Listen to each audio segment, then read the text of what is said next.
My name's Skies, I'm the flex.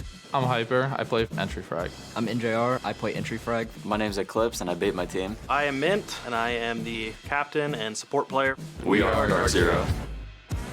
People like to think we're like the most structured, but I think we have a mix of really aggressive players, and I feel like I'm like the only passive one left, so I kind of like bring the balance there. I think our strat book is pretty deep. Me being on the team over the last couple of years, our strat book and our responses have gone into an insane amount of depth. We're very structured, and now we have firepower, and I think our only weakness this whole like year and a half really has just been consistency. Like, we've seen our peak, we were able to perform at the top, it's just being able to like keep it there. On DarkZero, we kind of do our own thing, but picking up NJR, we kind of shifted into fitting the mold a bit. Getting Nick, it was a good pickup, I think. Like I said, we're still trying to fit him into certain things and get comfortable with the new roster, but we needed more firepower, so that's the reason we went with Nick. He's an insanely talented player, and I think he has an insane amount of potential. It was kind of a big transition for me in-game, just because I'd never really had a strong IGL before. It's just also about equaling out roles, you know, me or Kyle playing the breach. It just makes the most sense to have an IGL on the breach role, so picking up Nick allows us to kind of do that.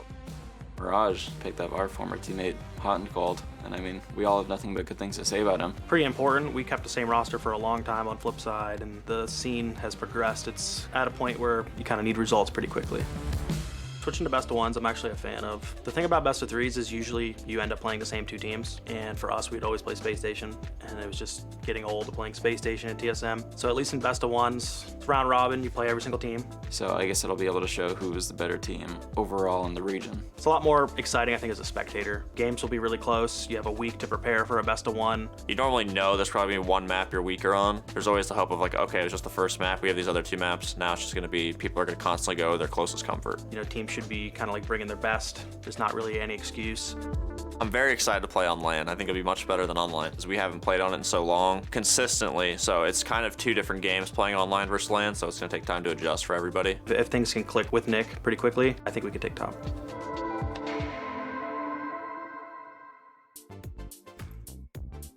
What's going on to all my beautiful people out there? Now, earlier, Jacob announced the winners of the Fuse TV contest, so a big shout out to Harry H, Oz Diddy, and also my favorite name, Chaos Snoop 5, and a big shout out to Sarah for putting all this together. Now remember, you also can be on broadcast next week, and also, if you like sharing clips that are either big plays or even funny to share with the world, make sure you go to fuse.tv/Rainbow6, and I look forward to seeing all those clips on the timeline soon. Introducing Fuse TV, the richest video editor for gamers. Fuse TV makes it super easy to create awesome gaming clips with one-click video effects, GIFs, and music. Unleash your creativity with Fuse TV. Download free now. What does it take to call next? Follow us for a deep dive into the Rainbow Six community, breaking down barriers, taking you behind the scenes, and showing what it means to level up.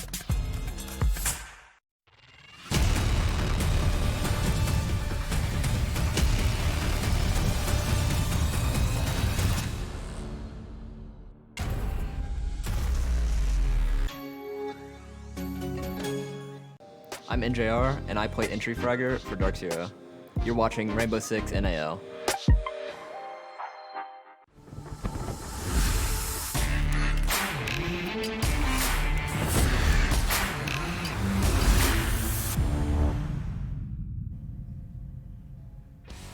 Now, it's about that time, and welcome back to the NAL Day 2.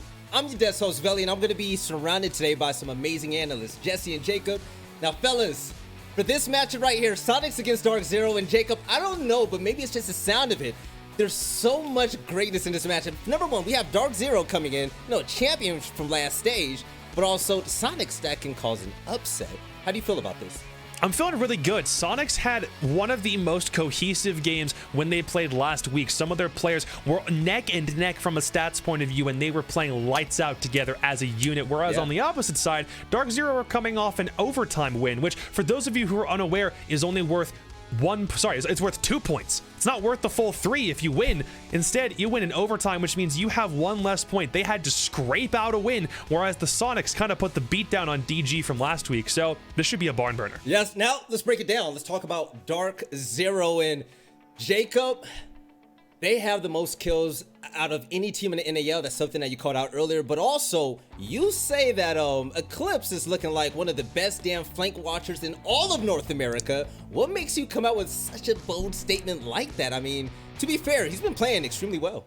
Man, that man plays Lion and Nomad for fun. Like, whenever he's not playing, like, in a comp setting, that man is able to hold down on both those operators in such a fantastic fashion. And Coastline is a map where he needed to do that exact thing last week. He was playing Lion and Nomad all the time. He was watching flanks. He was finding kills. He also probably has one of the best aims in North America because he can frag out with the best of them. He was doing his job so impeccably to make sure that DarkZero's attacks were completely covered and allowed Skies especially to make sure that, you know, he could sledge from above the bomb site and work more on that verticality play. He was doing such an exquisite job of it, and you actually see him right there to the left side of your screen. He's the one that you'll see in full frame focus for DZ because the camera's positioned right there. So expect him to do a lot more of the same. To have a player like him step up when it's required, you don't win that game from last week if you're DarkZero without him doing as well as he did. Yes, and speaking of attacks, Jesse, you were actually watching some footage of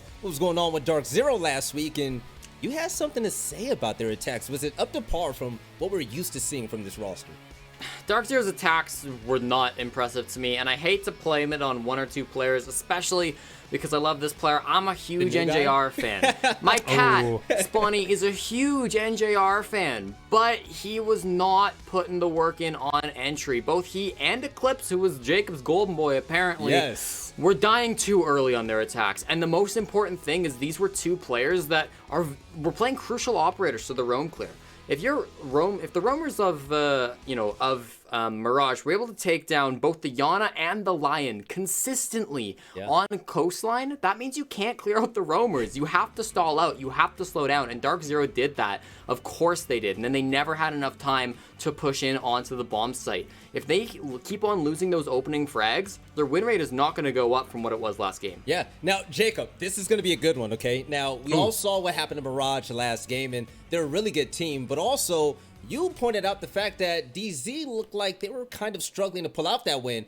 Well said, though, because it was a close game. Do you think that's going to change today? Because I believe they can make a statement against Soniqs. I think it's going to be a really hard opponent to make that statement against is kind of the concern because of how well the Soniqs played. And we'll touch on them in a second, but at least for DarkZero, I called them a team struggling to find an identity. They seemed, in some cases, like Jesse mentioned on those attacks, kind of lost. Yeah, they won, but yes, it took the 15th round to get to that point, and you could have had the game be shut down a lot faster than it was. Maybe it was them playing tentative if they weren't really confident enough in their strategy. Remember, we meme on this a lot, but we called DarkZero the playbook team because if they have a strategy set out like to perfection, they will try to carry it out step by step whenever they can. And if something comes in to disrupt that process, all of a sudden, sometimes they're left completely hanging. They're left with a bag and don't know what to do with it. I don't know if that will continue to be the case for them. They're bringing in NJR, hopefully to make some impact. But like Jesse mentioned, he had a 0.6 rating. He was the worst player on the team and wasn't really capable of living up to that entry role. So they need to make one or two adjustments, but they also need to keep on playing to their strengths because against SQ, that's another big brain team with Super and Joe on it. So it's going to be kind of hard to do that today, I think. You can be the most prepped team in the world, but when you go against a team like the Soniqs, you have no idea what to expect. And speaking about the Soniqs, Jesse, I'm going to need your help breaking this down with me. Now, this roster led by Super and a lot of familiar faces from E United, this team, they're looking so much better. And Jesse, you're really impressed with the fact that defensively they're looking strong, and rightfully so. You got players like Rexon running around just destroying everyone, right? Yeah, I mean, we've only seen one game so far, and I think that, that showing against Disrupt was maybe not the best showing. Not that it was a poor performance by Soniqs, but we just didn't get to see a lot from Soniqs because Disrupt, they were playing poor on their attacks. They were playing weird on their defenses. I want to see what Soniqs can do up against this, like a real team like DarkZero. That was maybe a little harsh. But a more experienced team like DarkZero, right? And a team that you're going to, play more predictably. I did see a little bit, though, from their defenses, as you were alluding to. I thought that they were really good at catching out what the attackers were doing early on, whether it was Super down an oil pit, catching that, the Disrupt were choosing to ignore their roam, whether it was Grixer making that realization that they weren't really clearing him in cash and that he could jump in and make a play. Soniqs were identifying those sort of things early on. So if that can continue against DarkZero, I think that's a strong foundation they can build off of. But for me, like thinking about Soniqs, I really just don't have a lot of information because I didn't really feel that the last game was a great representation of what they can do. Yeah, now Jacob, you made a statement that, I mean, throughout the history of Soniqs and Rainbow Six, right now, team cohesion is looking like it's at an all-time high. You said that there's 4 players with a 1.10 rating or better, and you're going to have to break that down for me so we can understand this fully. So I do kind of agree with Jesse. The Soniqs game against Disrupt from week 1 didn't look like it was the greatest showing on planet Earth, but from a paper point of view, everyone looked like they were really performing up to snuff. Every player with the exception of Super, believe it or not, with a 1.1 rating or better and a positive kill death ratio, and they were finding ways to really get under DG's skin. One big thing in that DG game is that it did rely on a lot of individual plays from like Mark and J90, and whenever there wasn't one of those players in position to get, you know, a massive multi-kill or stop a plant in its tracks, Soniqs were able to really play like to their game plan the entire time, and it's not the greatest representation. I agree. We're also still very early in the season, and it's something that I kind of think this is the way that the old E United team was supposed to work before. It might just be that Super and Joe are the 2 puzzle pieces that help really gel the rest of this team together. 1 win on the board is really good. Those stat lines that they had from last week, really good. You put up a win against DarkZero, and you might have me believing that they can make a run at the top 4. By the way, I just want to put out there, Yeti is just a definition of a man right He's there. just when sexy. I did that content piece with Yeti, in real life, do you know how big his arms are? Yeah, dude. I met him at the airport in Chicago when we were heading to the Six Invitational last year, and I'm just like, this dude is like big and mean. I wasn't expecting this at all. I kind of want him to punch me, but Jesse, man, look at that DarkZero. Yes, Valley. We have to point it out. Hanko, the heart breacher of this roster, was replaced by NJR, the leading fragger for Disrupt Gaming. NJR really didn't have a great individual performance last Wednesday. Now, last game, if you want to highlight the individual skill of the players on that team, I mean, what would you do? Because it really wasn't what we expected when you look at this team on paper, but we know that the potential is there, right? Yeah, I think that, like, you would assume, based on previous results, that the individual skills should have gone up as DarkZero picked up NJR. Now, based on how Hot and Cold has played in his first 2 Playdays, maybe you'd question that a little bit, but I don't know. I think that after 1 Playday, it looks like a bad trade, right? It looks like dropping Hot and Cold for NJR wasn't the right move. But you can't make that call after just seeing 1 game. I'm not willing to say that picking up NJR was a bad call because he played 1 map badly in a best of 1 at the beginning of the season on land for the first time. Like, there's way too much to be pinning all on that 1 game. So I'm willing to give him the benefit of the doubt and give him a little bit more time to prove himself, because we know he's a talented player. Last year, he killed it for Disrupt Gaming, and I'm sure it's only a matter of time before he fits into his slot perfectly with DarkZero and they start to find success again. All right, Jesse, you don't even have to stop talking, man. You see the Here we screen. go. You know the maps are coming. What is the chance that Chalet gets picked? Please.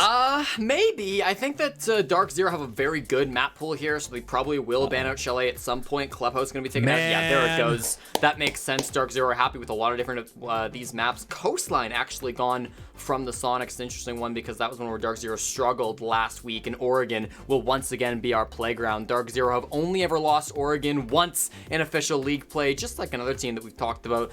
They've won it 4 times and are on a 3-game winning streak. For the Soniqs, another comparison to the last matchup, it's been a pretty meh map for them. They've lost it against some not great teams, and their wins have mostly been some shaky games. So this could be another one where on paper the map seems to lead heavily towards one team, but who knows once we actually get into the server. Prediction time. Jesse, I'm looking at you for this one, man. You pointed out earlier in the notes that Soniqs only got 2 attacking rounds, and talking about DarkZero, but at the same time, we're talking about a team that's unpredictable versus a team that kind of struggles against that. Both great teams, by the way. You match them head to head. Who do you have coming out on top? This is a tough one to call. I think that we saw some really high highs and some low lows from DarkZero last Playday. Soniqs is a little bit less information. You know what I mean. DarkZero, for me, are going to be the pick. Because A, I trust that NJR is going to start to bounce back. Maybe he won't be full form this Playday, but he's got to do better than last week. I've got confidence that he'll be able to pull that one in. Okay. And I can't vote against Hyper. Man, this guy's crazy. Just the way he plays the game is nuts. If NJR steps up even a little bit and Hyper's where he was last game, they should be able to take down Soniqs without too much trouble. All right, and by the way, Hyper is once again the best rated player in NA. Of course. Before this Playday started. I mean, it's just normal Hyper things. Jacob, are you on the Hyper train? DarkZero, are they gonna win this definitely, or is the upset, the crazy upset with the Soniqs possible? I don't think that it's really that much of an upset if they win just because of how well they played. If I'm perfectly honest, I'm going to stake my really good prediction record on this one for right now. I'm going to say it's the Soniqs. And Let's have some fun. It's one of those things where it could swing either way. But I do think that if you're going to Oregon, and by the way, the Soniqs had the final ban, which meant that they kind of chose whether or not they wanted to go to Oregon or not. It's one of those things where I do have confidence that they can pull something out of the bag and they can punch DarkZero in the teeth. That's been a big weakness for them. I don't think that NJR doing as badly as he did last week is going to be a trend for the rest of the season, but I do think that for the Soniqs and for this group of guys with the amount of mechanical skill that they have, they can capitalize on that. And you might have a Hyper in your corner if you're DarkZero, but for the Soniqs, you've got a Rexen, and that is probably just as potent. Yes, that's what I'm talking about, Jacob. Now, you know, I'm getting on the prediction bandwagon now, and yeah, go for it. Hopefully I could be like you, Jacob. We could beat Jesse, right? I want to say this. DarkZero on paper, they're the better team, hands down, right? Soniqs haven't proved anything to us just yet. They don't even deserve, like, super predictions against these top teams yet because they have to prove it. Now, with that being said, though, looking at the history of DarkZero, and we all remember when Merc started off slow last season, and me, you, Jesse, and Kix, we were wondering why DarkZero would struggle against a team that just throws crazy things out there, because Merc was kind of different in that entry, that game. I think that the unpredictability of Soniqs can definitely catch DarkZero off guard. Now, also on the flip side, I think that DarkZero can easily win this if NJR is coming to show up to the party. So with that being said, man, to make it short, I think the upset is going to happen. I believe in the upset. All on a right, map like Oregon, you and me, buddy. It's time. We're putting the Canadian in the dirt. Let's do go. it. Nah, it's time for me to pull this back. No, Canadian, you calm down real quick. You Canadian are the best, okay? Now, you said Rexen was the one that you're really looking forward to watching, Jacob. Me, on the other hand, there's another player I'm watching. It's Kansan. And we all forgot about Kansan. Last season, Kansan was popping off. We're talking all this stuff about, you know, Kino and everyone else in Yaga. We forget that Kansan has some standout performances as well. So that's going to be it. And Jesse, how crazy do you think we are for this? I think you're pretty nuts. I think I'm glad that Jacob has stopped stealing my predictions. Finally, I'll be able to catch up after last Playday. Sounds like you're stealing my predictions because I had a higher success rate last week. All right. By the way, we're getting everybody right in the lobby right now. There's something going on with some technical issues for the Soniqs and one of, you know, something that's going on there. But in the meantime, going into this matchup, Jacob, so you got the hot take with me. There has to be a cold hard reason why you think the DarkZero would possibly lose against a team like this, because I'm not going to lie, that's a big statement, man. It is. The thing about it for me is DarkZero still kind of seemed like there really isn't a piece in place for them. And we thought NJR was going to like be the answer to that, but he didn't have the performance that we were looking for from yesterday.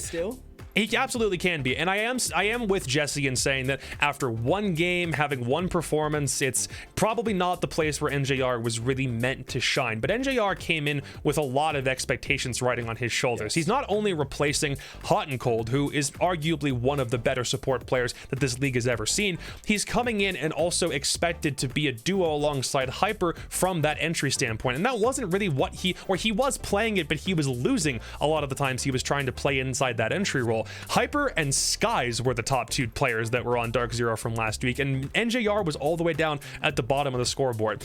The way that I see it, the Soniqs are a very good package together. Those players are skilled. On paper, they're great. Mechanically, they're gifted. And last week against a DG team that also has a lot of mechanically gifted players, they showed up. The reason why that game was a win for SQ was because they simply bullied DarkZero. Sorry, they bullied Disrupt into a corner and didn't let them back out again.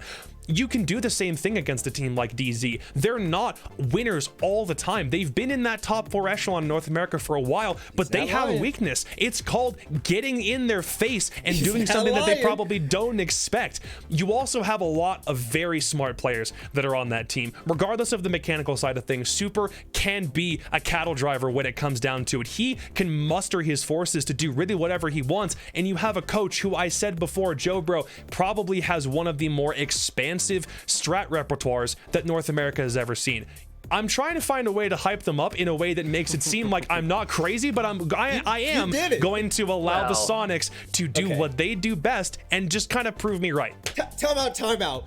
You just gave a big spiel about the Soniqs and why they're going to win this matchup, and it's only fair and it's only right that my man Jesse gets a shot. Jesse, Let him have his say. I want you to explain your case right now. Well, I think individually, Hyper, Eclipse, even Mints most of the time, NJR, and Skies as well, all of them are individually stronger than at least 4 out of 5 of the players on the Soniqs roster. I think coordination, they've been together for a team longer. Their core has been stronger. They should be better working as a team to take over this map. And strat-wise, I love Joe Bro. I really do. I think he's got some really good brains in his head. But they're going against the egg. They're going against the SI champion with the brain in his head. I can't imagine that they'd be better against DarkZero strat-wise either. It seems like no matter what you line it up, it's going to be a better case for DarkZero. Even the map leans towards DarkZero. They've only lost Oregon once, ever, in official league play, and they're on a 3-game winning streak. That loss was forever ago. Soniqs, this isn't a map they play. This isn't a map that they do well on. So, I don't see how Soniqs pull this one back. It'd be exciting if they did. We'll make the league a little bit interesting. Yes. Nobody wants to see the top 4 shaken up more than me, but DarkZero probably aren't going to be the team to fall out of it, if you ask me. Man, but Jesse, you also have big words to say about, quote unquote, the big players on the Soniqs. Do you think that they have a possibility to stand out to really disrupt anything that DarkZero throws at them? Because it's gonna be a mind game, man. DarkZero's not gonna make this easy for them. Yeah, maybe. I mean, I think that Rexon is like the best player mechanically for the squad, but he has his on days and he has his off days, and his off days I think are too common for my liking when he isn't, hitting the crazy numbers that we've seen him hit before. He can be a little bit of a non-factor in games. He can be a little bit silent. Grixer might even be my most favorite player on this team for how much of an impact he has. I think he's a very smart player, along with having some pretty good mechanics. So we'll see what they can do. I just don't think it stacks up to the raw talent on DarkZero. All right, ladies and gentlemen, that is it. The predictions are in. You've heard our thoughts, a lot of it. And by the way, I want to thank you for being patient while we filled right there. But this is it, the last matchup of the day, and we're going to see if that upset could happen for our final series. It's going to be Soniqs versus DarkZero casters. Take it away. Thank you very much, Veli, and welcome back once again, ladies and gentlemen. Stokes and I bringing you the action for this final matchup of the day. DarkZero going up against the Soniqs. Back to Oregon once again, same as our previous matchup. Stokes, what do you make of this one? Oh man, am I excited for this one, John. Soniqs versus DarkZero. I mean, there's so many things to talk about here, but I think that it's the Soniqs that everyone's extremely excited for. A roster that has been completely rebuilt from the ground up around Super. A lot of drama going on around that, and just to boot, the most amount of crap talk that we've seen in a long time coming from this team. It's some awesome stuff, really making for an exciting season so far. Excited to see how they do up against this new DZ squad. And on the topic of Super, we have our community poll question. These two IGLs have gone on it time and again, but which one is going to come out on top today? Will it be Super from the Soniqs or Mint from DarkZero? Go ahead and let us know over on our social channels, specifically our Twitter at R6esportsNA. Go ahead and submit your results. We'll have, or your poll, I should say, your answer, and we'll have the results a little bit later during the show. Overall, this matchup leads itself into being a very interesting one. A great test for DarkZero as they've been on the run-up once again here, and they've got a strong map, as Jesse was mentioning, to boot, but at the same time, the Soniqs have been looking stronger and stronger ever since getting this, well, new, quote-unquote, roster together as of a few months ago to come into the second season with. It's time to find out which of these two is going to come out on top of it. The match should be starting any second here, and I am very excited to be jumping into it, folks. It's going to be quite, like I said, we ended up getting lucky today, you and I, Stokes. Yes. We got the we got the interesting ones storyline-wise, I think. Yeah, absolutely. I think everyone was really excited for TSM versus XZ as well, just because of how poorly TSM played the previous week. But we all saw how that one went. TSM mostly back to form, and XZ just not having a single chance inside of that cafe to try and do anything. So definitely worked out in our favor, I can tell you that. But this Soniqs versus DarkZero matchup, I mean, looking over to the Soniqs and what we've seen from the previous week, as well as inside of the DarkZero Pro-Am tournament, we can see that the Pro-Am really didn't amount to much inside of the actual pool of play. And I hate to say that and try and take it away from that tournament, but all the results that we saw from that are kind of being proven wrong inside of the regular season. And that's something that's none other than Super pointed out last week with some tweets fired off after that. So again, just be, really cognizant to what the situation that's going on in between a lot of these teams, because this is going to be the season for not only the NAL, but R6 overall, for these players to really step out and make a name for themselves. They're getting at each other's throats, and I think that's something that a lot of us like inside of competition. Just some good old fun in between these squads. But back onto the Soniqs front, and what I actually wanted to talk about with this team, they've practically just had United, all except for obviously one missing piece, come along over to the Soniqs under practically new management with Super manning the helm. What's been your thoughts so far on the Soniqs, and what's the big playstyle changes that you've seen, if any? I think it's been like I was just mentioning at the beginning of the segment, it's been a really promising start getting to see how this team, has gotten themselves off to already finding good results, even looking back at their first week. I didn't get to take a super close look at the match, like in-depth details or anything like that, but it is a cautionary tale, as is the case with some other teams where we've seen them get together, have a really good kind of mesh period where they're starting to play together for the first time. Things are seemingly clicking very, very well. And that's what we call the honeymoon period, kind of, where things tend to go for a few months like that. And I'm not ready to call it that yet for the Soniqs here. We'll have to kind of wait and see how the next couple of weeks evolve, and then we can probably make a better judgment as to whether this is just, the guys just got together and they're blending really well, or that, okay, no, this has been going on for 2 months now. This is they're actually a very good team, and this is all a series of very, very good pickups. So we'll have to wait and see on that as I think the roster starts to develop more and more. Yeah, we have to see them go through their trials and tribulations. I don't think that we've seen them truly tested just yet. And as you were saying, that's really, really where we're going to know the true brunt of this full team and what they're possibly capable of. Honestly, my expectations are kind of high at the moment. I think that just from the previous week and how we saw the Soniqs handle a lot of the situations that they were presented, that they could make a run for top 4 this season. But that's for a lot of these teams as well. I honestly don't even think that the top 4 is currently set, as we said. Here's the problem with that theory, because generally speaking, I agree with you.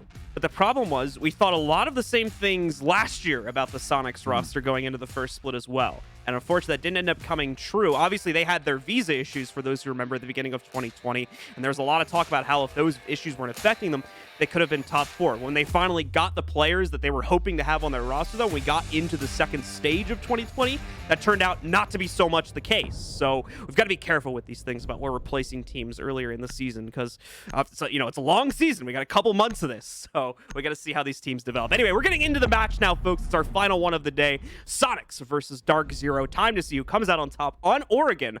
Already the first ban going out is Ash is going to get thrown out by the DarkZero roster. Yeah, I don't think it was DarkZero. I think it was mostly Skies removing Ash. Just doesn't want to deal with it in the hitbox and every other problem that you can possibly find with the operator. Either way, not going to have Ash out on the field, and that's going to limit the soft destruction potential, as well as getting rid of a couple of cornerstone utility pieces from the defense. As for the rest of the bans, though, as we follow things through, Soniqs will pick up the 2 mid bans, and that's going to be Thatcher and Mira. Nothing too big to call home about, some just regular utility. So for the offense, we're more than likely going to be seeing a lot of Heartbreed centralized around that Maverick play. And then in comes the lady that we see sing all the time inside of the band phase, Valkyrie, now gone, as she won't see the battlefield yet again.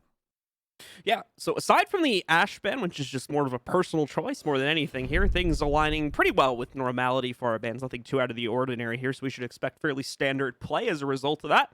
That's assuming, of course, we don't get any crazy operator picks being thrown out into the midst of things, which we have seen a couple change-ups to the way that, specifically, I think attackers are playing this map, and a great example of that's sitting right in front of us right now. Ying suddenly coming into the picture in a big way here for basement attacks after people weren't really feeling that recently, and apparently the Soniqs are not feeling it now, as it's looking like that's going to get 6 picked out to a Lion. Waiting confirmation. And nope. okay, there you go. It just auto locks in. Attackers need to locate and Some fantastic stuff here for the Sonics. Nice 6-pick as well, locking the Ying first. I didn't really think that the Ying was going to come through simply because that's not usually one of the operators we see brought out in the first reveal phase. That's also something that we don't really talk about as commentators either, just because it seldom has an influence over the round when it comes down to it. Even inside of this round, like obviously DarkZero could be suspecting the Ying, but immediately when the first EE1D goes off, they're going to know the situation. They know that that's more than likely been switched out because the rest of the people in the lineup aren't something that you're going to 6-pick away from a Lion to keep a Ying. So we'll see how DarkZero try and set things up across the map. As of right now, it seems they want to go for this Realm setup, and that actually could come to bite them later on inside of the round simply because of that 6-pick from the Sonics being that Lion. It's going to constrict a lot of this movement and make it to where DZ can't possibly spin around the map how they want to. We'll see how the Sonics want to try and break things up. It's combined with a Nomad as well, so it's going to restrict the overall movement for DarkZero quite a bit here, especially in the early round, as Kansan will start to take more control and start to cordon off those areas of the map. And in emergency situations, if they need to clear someone out that they have a little bit of intel on, they want to just push the general area where that player is assumed to be. That's where the Lion can maybe come into play, and of course for the executes as well when we finally get to that deeper point inside of the round. Rexon, a quick check up here towards T3, thought he was clean and got away, but unfortunately is not going to be the case. The drone gets stolen just as he was working his way through the hop right there, but regardless, they're going to take it out. No extra info going back the defender's way after Mozzie steals the drone, and also full big tower control looks like it's going to be taken here for the Sonics pretty quickly as well. Absolutely. DarkZero just going to play this slow and steady. Some reinforcements strung along the entire map. You can see as of right now, they've set up for a meeting/kitchen defense to hold down this top area, as well as someone to restrict access to the attic hatch. Some really solid stuff across the board for this DarkZero squad, and there's so many angles that are more than likely unbeknownst to these players that they have to now worry about, and this is where Siege can get very, very troublesome. As you rotate around the map, there's just random holes everywhere, and you don't exactly know if someone's manning them, and that's what's presented in front of the Sonics just now. They will breach out the stage wall, though, to look into meeting, and it's actually going to be them taking more damage than they're giving. Continuing to delay the time as DarkZero, they see the butt of the Jaeger as NJR finally gets taken down off some poor positioning. DarkZero finally with the pressure back onto them. Mint continuing to wait out on the inside of kitchen here, hoping a little bit of pressure is going to work itself his way from the inside of the meteor there, but not going to happen immediately. The Sonics obviously are focused on the basement take, meaning that Mint maybe sometime before he finds any sort of contest at all, and he's going to start to get in a position to rotate back down to the basement should the execute bypass him, which is looking very likely now. Sonics shifting into that backstairs construction push, and they've got the drone POVs to prove it here as they work their way forward. They're also going to be able to quickly take construction control. Absolutely zero resistance to this push right now coming in from DarkZero as they're holding the back line, not trying to stop the initial take. All Sonics with very minimal time left to get this execute to go off, but they've got the pick necessary now, and they've done a very good job about staying alive and maintaining this. But now, as soon as I say that, Mint takes down Super. That's a big pick as well. He won't be able to use that hard destruction any longer, and instead, it's going to be a direct contention from the Sonics with very minimal time remaining. No more EE1Ds either. They need this plant to happen now. DarkZero thwarting it at every single turn, though, as the kill feed lights orange. It's down to Kansan, who's slowly losing his health from the smoke. He goes to swing, but it doesn't matter. He'll stay alive inside of the Toxic Babe, and DarkZero simply have to sit on their hands and win the round. Some really, really strong stuff from them overall to not only delay the Sonics' time, but to play that utility to perfection in those last 30 seconds. Not even really a bad choice for Cans just to hop in the smoke there. It's an unexpected angle. He was hoping he could get a quick kill off of that. Obviously, I don't think he was expecting to sit in it for like the full 5 or 6 seconds that he was in it for, but was hoping there would have been a quick swing from the freezer hold and then would have been able to try and get more aggressive from that point, but just didn't end up panning out, unfortunately. I like the creativeness, or at least the intent behind that play, however.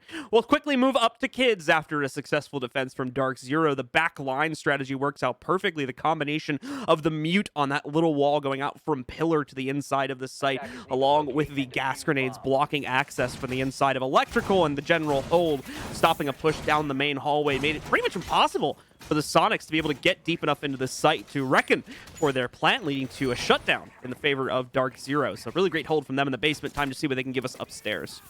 Oh yeah, some fantastic stuff, and it seems as though we're going to be going back to more of the same as well. Not a roam game here, but just more utilitarian defense from DarkZero. They want to try and lean on that and see if they can continue to slow down the Soniqs. This defensive setup, not really aggressive at all. We're having Echo come back into the mix, which is an operator that's starting to be more prominent after his recent nerf, removing the invisibility from his yokai drones, forcing him to be more aggressive with those and just try and use them to really influence not only the information game, but possibly make some gunfights easier on those extended, hold gunfights, like, roaming or things like that, where it's more of a disjointed thing going on. Yokai can definitely support, and those, or the yokai drones can definitely support in those kind of instances. As for DarkZero, though, this is going to be less of a roam and more of a turtle setup for them now, and that's to be expected on this top floor. We could possibly have one sole member down low, and it seems as though we're going to have at least that. Mint's going to be in tow with Hyper on that Goyo as well. We're going to continue to wait out the time here as he just fires in for a couple of shots towards security. NJR is going to find the early opening, working its way into Attic right there. Even some good pre-fire trying to catch Grixer on that hop-up position, but neither player is going to meet their mark. Everybody will stay at full HP, and the time will continue to tick down as DarkZero remains in control of the situation for the time being, but the Soniqs making some progress here. We're going to see Spaghetti get open this little crawl hole to work their way to the inside of Attic and start to seriously take control away from the defenders here. Important to note, of course, we've got the Echo from Skies. You guys can see that yokai drone. Okay, never mind. You can't see that yokai drone anymore because it's dead. I was going to talk about how that could potentially cause some issues, but no longer, as we're also going to see the walk-in closet get open pretty quickly here. Eclipse actually staying on the inside, though, when he realizes that his rotate position has already been taken by his teammate.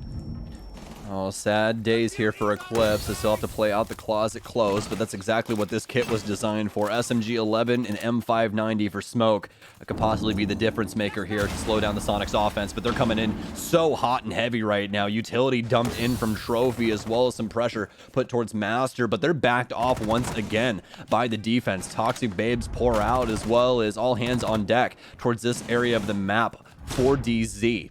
Soniqs now trying to find a rotation. Rexon's actually going to hop down outside, looking to go towards Big Window instead, and this could be the game changer for them. You can see the yokai continuing to try and get information inside of Attic as well. NJR might have his first point of contact here. Is truly only Super taking damage so far inside of this round. This utility dance continues to go back and forth. The second EE1D pops off. They're trying to force inside of Attic. The yokai drone gets yet another click here off, and finally the Lion gets down, but not before Yeti can get the refrag. DarkZero come out on top of the pile, though, inside of this 4 versus 3. Hanson continuing to inch his way back in. Needs to quickly get the diffuser back, and thankfully doesn't have to fully peek the door in order to get it. Even better news, it doesn't look like there's anyone actually challenging him from the other side of this angle, so should be able to lurk his way in. I don't think he actually has the capability to go in is going to be the big problem, and the other problem is the shotgun sitting around the corner from him. Eclipse and Mint shut it down with 2 final kills, and DarkZero claims the second round. So far, flawless on the defense at 2-0.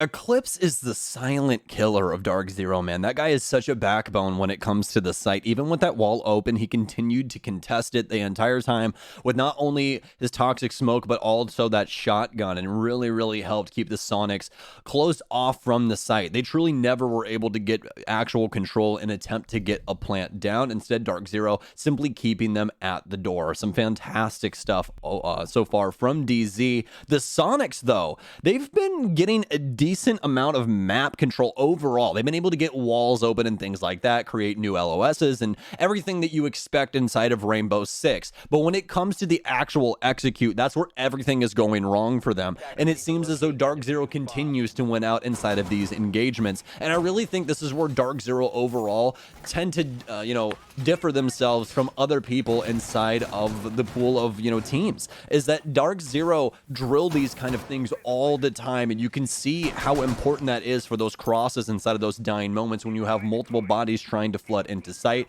and DZ continues to handle the situation with flying colors.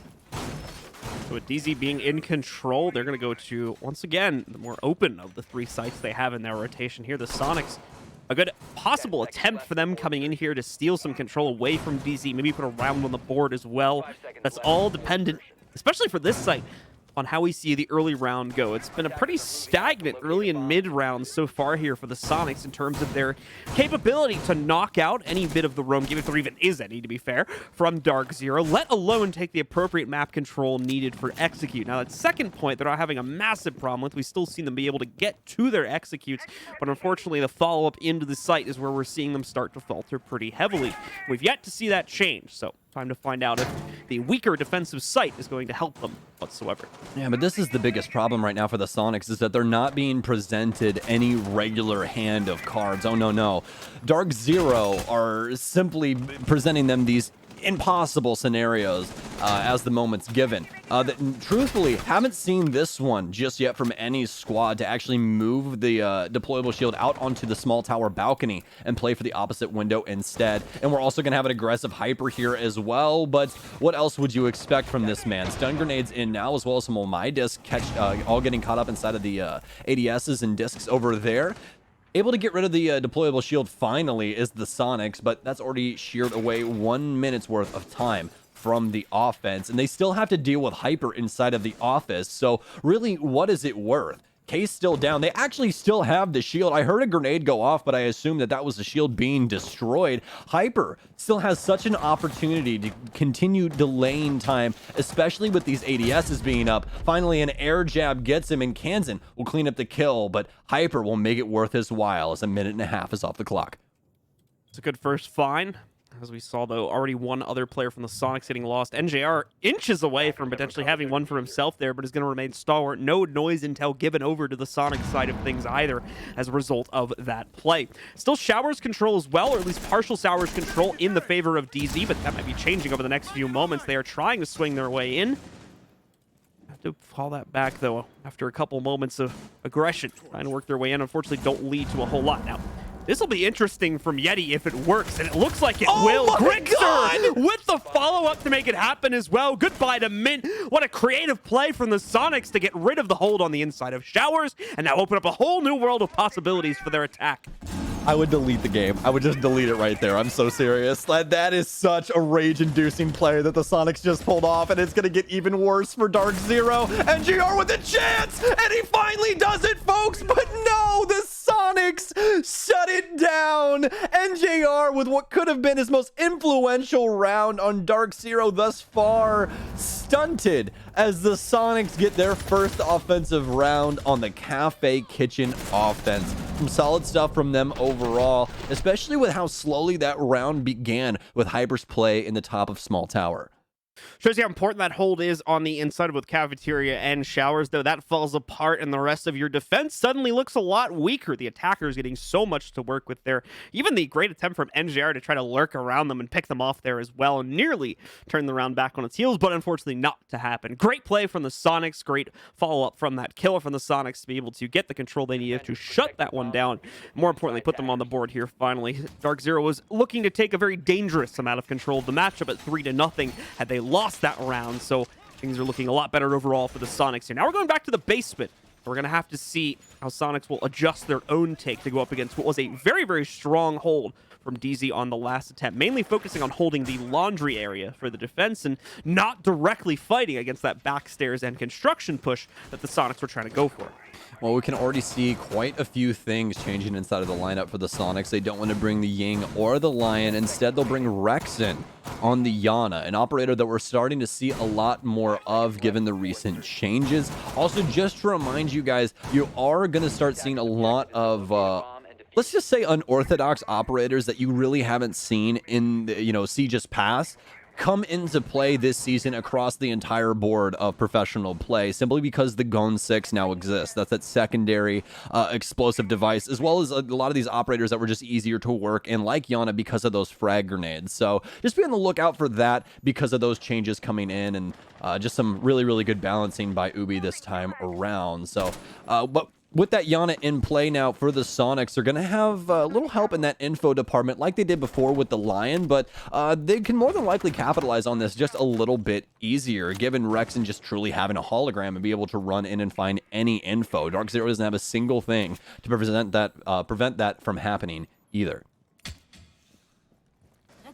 See, just the usual setup working its way in for the Sonics at this point here is they're able to get those air jabs on top of most of the staircases and a couple other pivotal rotate positions. Hyper maybe looking to do something from the back stairs here, but Drone Prez is going to limit his capability to do anything right now. 2 drones sitting right in his face that will see him immediately if he tries to make a move up this stair. So not going to happen here. In fact, the Sonics are now starting to stack towards that, possibly for a push. Anyway, we got 2 of their players in the area ready to move here. So NJR, possibly other members of DarkZero, are going to have their fight, certainly in a moment here, just not necessarily in the way that they were expecting to get it.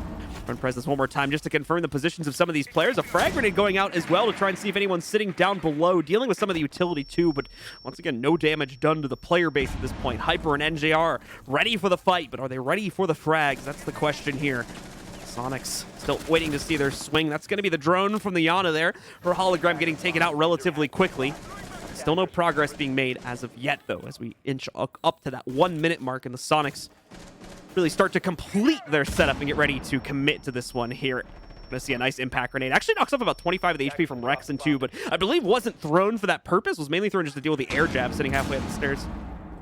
Yeah, just trying to get some more pressure onto this offense and slow them down, but now it's the time for them to collide and see who can possibly win this round. Round 4 lies in the balance right now. Who can possibly claim this? No drones right now for the Sonics.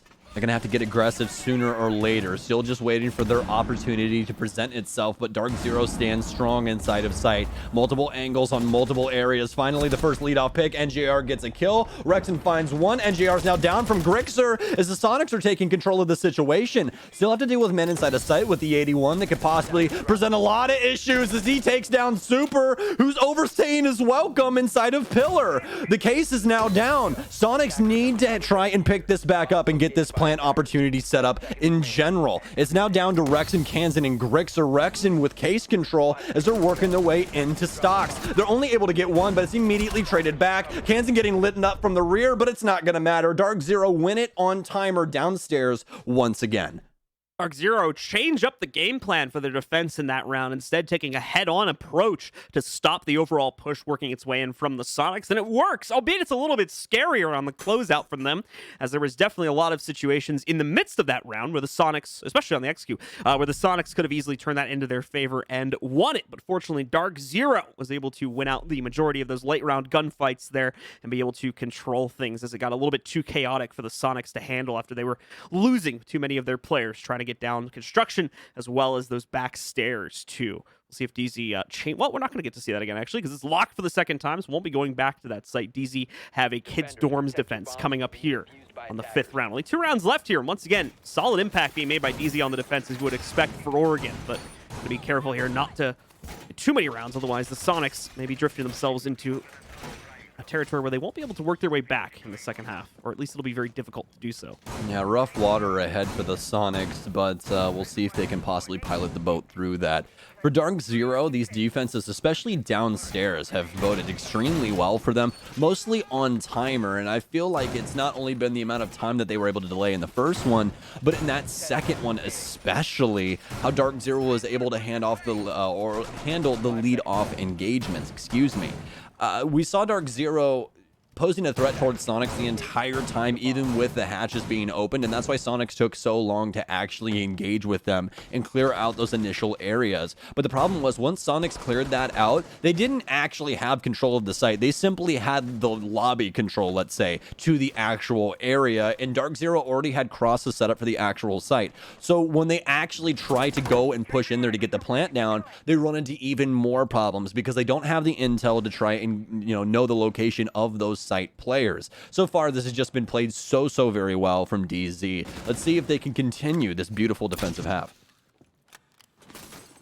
Once again, some of those initial setups just going down, the utility being deployed to restrict the roaming presence from DZ. To be fair, the roaming presence from DZ has been at a bare minimum, as from what I can tell so far in this map here. They've been sticking very much to the sites and the extended setups directly next to them. We haven't really been seeing any long gone roams or anything like that. Even Mint's play right now is a bit further extended out from anything that generally we've been seeing from this team for the most part of this half here. Time to see if the Sonics still going to be able to work their way past the setup regardless here and get themselves onto the site. It's always near the site where the issues start to pop up here for the Soniqs.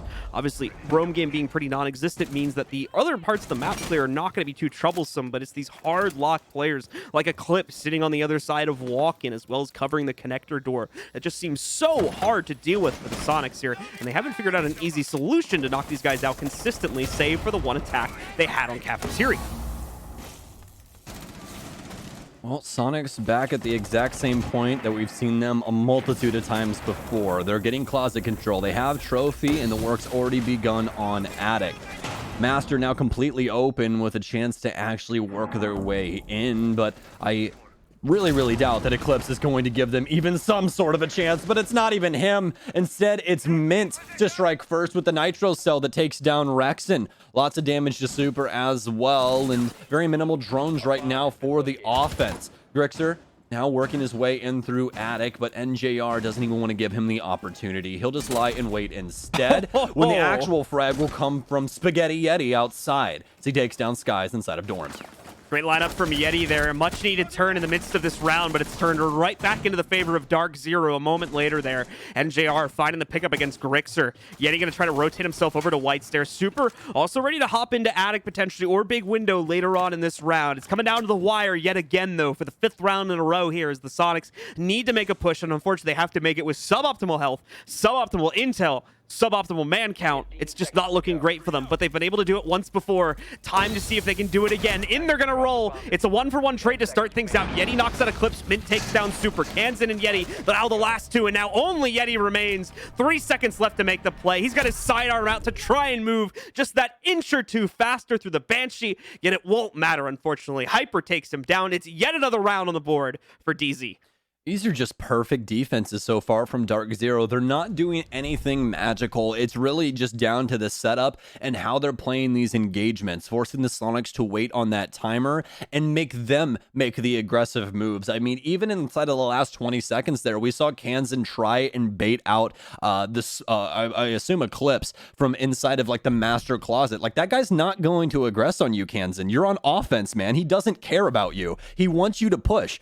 You're on that timer. He's not going to give you an opportunity to try and work your way into sight, and that's what the Soniqs are dealing with right now. DarkZero aren't getting into their faces except on the utility front. They're simply shutting them down at the door and forcing the Soniqs to actually hard execute into the site where DarkZero can simply clean them up. When they disengage, when they have these disengaged, or not disengaged, but disjointed pushes and they're losing these bodies early, that's where DarkZero just take over the entire round and they don't really have to do anything anymore. I mean, they're man up, they are able to hold crosses, and they simply have to wait out on the timer until the Soniqs try to flood site, and they kill them hopping in windows. It's you know, pretty straightforward, although DarkZero are, again, doing it extremely well with their own defensive setups that are making it difficult for the Soniqs to try and clear a lot of these things. No easy solution, it seems, for DarkZero's issues with being able to hold control of bathrooms in a cafeteria hold. So they're instead going to go for the meeting room play for the final round here, which will be a different site than they used previously. Obviously, we had the cafeteria hold, the upstairs clear from the Soniqs to kind of get that very nice map hole from the roof of the small tower into the side of the showers wall. Ended up working out perfectly for them, and I'm guessing DarkZero doesn't want to try and counter that directly in this next round here, so they'll fall to their backup site instead, hoping for better results. We'll see just how well that will pan out for them. Soniqs drone work early on, going to work its way into small tower. Kansan also very quickly moving in to take full cafeteria control, and it looks like he's probably going to get it as well, but that's not the only place we're seeing members of the Soniqs try to move in. Looks like Big Tower also being taken pretty quickly here, or at least, or excuse me, not Big Tower. It looks like we're Master being swung in here by a couple players from the Soniqs as well. Got my map wrong here, oriented incorrectly today, my bad. Oh, how dare you. Singular room, and it's the most important room here. No, not really though, but master control, as you were saying, going to be taken over by the Soniqs. As they'll try to handle this top hold here from DarkZero. Now, not very many reinforcements supporting this roam game from Mint and Hyper, and this is where things could possibly go wrong. There's already attic pressure coming in from the Soniqs, could possibly swing out here, but I assume that's the hologram, and I am correct. Rexon moving in to try and get some intel, but now it's up to Hyper and Mint. This is going to be for who can possibly win this round. Great nade. Lots of damage with that frag grenade onto Mint. He's practically one shot at the moment. Stun grenades in as well. He's effectively been downed now. Actually has been confirmed as well. Super, not with a frag just yet, could possibly have his first one coming in just a couple of moments, but instead confirmed by Rexen in behind the dorms area. Hyper will avert the entire situation as he instead drops down the hatch to help out the rest of the squad. That's a big pick because that was the player playing close contact for Big Window, and that was where in the 3v4 that they attempted to pull off on the last Kids Execute, they immediately lost one of their players. So now they've got more than likely at least a guaranteed hop in at Big Window, assuming nobody from DZ moves in to take the place of that player. Sky is nearly getting hunted down by a nade here as well. Just can't seem to escape the Soniqs frag power at this point, unfortunately, it seems. But either way, going back to the point there, that player now gone. That's another angle getting opened up. He's going to have to be very careful about the way things proceed from this way forward here. Hyper actually moving back in from the attic, though. The members of the Soniqs, assuming they have already cleared out this roam position. All wrong to assume so. As another member from DZ is going to rotate back in through attic and start to cause problems here. Hyper specifically getting in the way of it, and how just locked in like an endless duel, it seems, with another player on the other side of this one. Skies is going to go down from the inside of security, but it seems to not really matter, as one, he's not even fully dead yet, and the members of the Soniqs are getting dropped like crazy aside from that. Now, with Rexen's pick, that evens us back out into a 2v2. Here comes the first plant attempt from Yeti, going to work its way onto the ground. Rexen definitely taking some heat, and Eclipse to finish it off with a beautiful pre-fire. It's him and NJR now going up against Yeti, and Yeti's not even going to last that long. Immediately retaken by DarkZero. They'll get their 5th round on the board as the first half comes to a close. Eclipse is just scary when it comes down to situations like this, man. I mean, yet another round from DarkZero. They're able to lean on that timer and make a play into that late time in order to win the round. Some really, really solid stuff from them overall. But this is the first time that we actually see the Soniqs take control of the map in a way to where they actually have a chance to get a plant down. Now, the problem that the Soniqs were presented was Hyper rotating back upstairs, and the issue is that the Soniqs weren't necessarily set up for a late rotation from the defense because they hadn't been, presented that situation just yet. DarkZero didn't have an opportunity for those late round flanks to be pulled off. That was the perfect opportunity for Hyper to actually make that play, get upstairs, and take control of that entire situation for the defense. Some really, really solid stuff that not only delayed more time, but was also able to put the Soniqs in quite a predicament when it came to how they wanted to handle that top floor engagement. And DarkZero now 5-1 up on the Soniqs. These defenses just way too damn strong. But we're finally switching sides, folks. DarkZero once again up 5-1 to the Soniqs as they're going to be switching over towards the offense. The Soniqs now downstairs, and across the board, they're just looking kind of slow today. That's about it. Everyone's not really having the best game. Our highest KDA right now is 5-1-5 as Rexen, and our lowest one being 0-0-6 as Super. 5 seconds to insertion. You know what that means, right? What's that mean? Got a secret agent warning coming in here. I'm sorry. Did somebody get Valley in here? We need him. He's hanging out my friend Owen. Owen's also coming in for a visit. Dude, my favorite one with zeros, man, has always been like, man, this guy's making, donuts and stuff like that, like working at Dunkin' Donuts, those kind of things. So funny. Right, Anyways, guys, well, keep your eyes on the scoreboard there for Super. We might hear the theme song in a second if you listen carefully enough. But either way, here we've got DarkZero droning out mainly towards the big tower here to start out round number 7, as you'd kind of expect with a basement attack. A couple other areas of the 1st and 2nd floor also going to be getting worked on. A bit of danger here as Clip's going to work his way upside down into the tower here. Obviously, we saw example in our previous matchup of how that could potentially not go so well for not loading in specifically that player's case, but not going to be happening this time to the members of DZ, as it looks like they're going to get control of big tower without too much of an issue. All right, well, first minute off the board, and as you were saying, not too big of an issue so far for DarkZero. No roam game for the Soniqs. This is just very basic bones as to what we're used to seeing downstairs. I mean, honestly, across the entire board, really the only new thing being the Aruni, but completely makes sense. They want to try and use her to prevent not only the electrical door, but also the E-box hatch. There's just way too much stuff that she can possibly influence there, and really, really a nice operator to bring into the lineup for that exact reason. The halfway mark now, though, as DarkZero's already gotten open the meeting hatch, I'm assuming, as well as working on the security hatch as well. So everything going extremely well for them. Really nothing to call back about just yet for either of these squads. They're simply just waiting for these first strikes to happen. Rexon gonna very quickly get overwhelmed. In fact, no, he may thrive upon it. That second flash, though, destroys his POV. He has to run away as quickly as possible.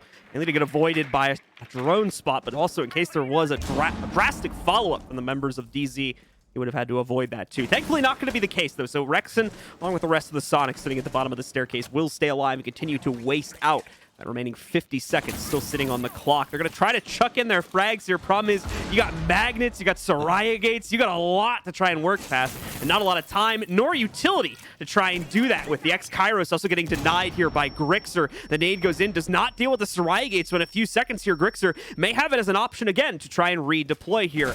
Rexon still with control of the back stairs, too. Things are starting to look drastic indeed for DarkZero. Kansan finally getting the first kill at about 25 seconds, but it's not looking good for DZ as it's against them. NJR going down. No sign of any trades coming in here soon. DarkZero have to force the issue in a moment, and they're going to get it done. Grixer with another one. Eclipse, the only pickup so far for DarkZero. And then Grixer and Yeti finish it off. An incredibly solid hold from the Sonics gives them a very promising start to the second half. Oh man, that electrical room setup, now that I've seen it a couple of times, it's just so difficult to get through.